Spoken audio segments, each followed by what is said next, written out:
that meant for someone like me and for most of us sitting here, we literally grew up in the dictatorship.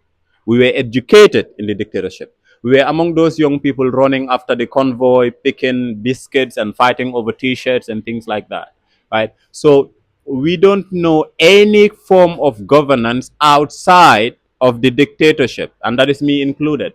And this is where I want to start the conversation, because other speakers will talk about other things. I want to talk about the young people who were born and grew up in the dictatorship and know no other form of governance other than the one that Yahya Jammeh implemented.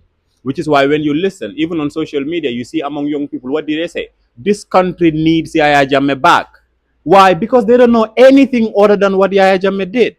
And if you compare what Yahya Jammeh did to what Barrow did, it is easy to see certain gaps in certain areas, particularly the security sector, for example. Right? And because of that, young people are being pulled toward a certain direction with regards to what good governance should look like. We believe, and they will tell you this, they will say something like, democracy doesn't work in Africa. You know, you need dictatorship. It's necessary. You need somebody who is strong-headed. You need somebody who executes people. You need somebody who arrests and lock people up without due process. People will tell you that.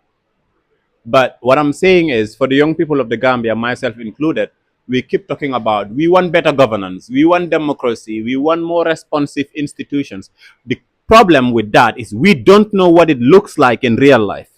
Because the only governance we have known is Yahya Jammeh for 22 years, right? And the past coming to 10 years in December, we have known Barrow.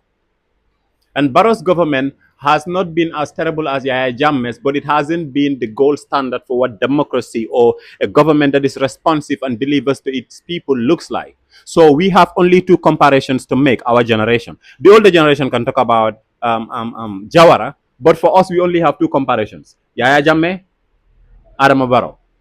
And if you ask, Barrow has done better in certain areas, but Yahya Jammeh have also done better in some areas, which is why it's easy for you to hear young people, educated, brilliant young people say, we need Yahya Jammeh back. We need Yahya Jammeh back. Only someone like Yahya Jammeh can run this country.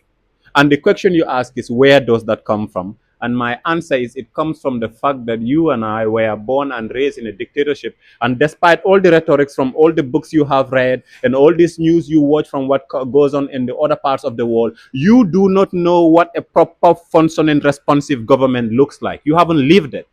You've heard it, you've watched it, you've read about it, you've admired it, you have not lived it.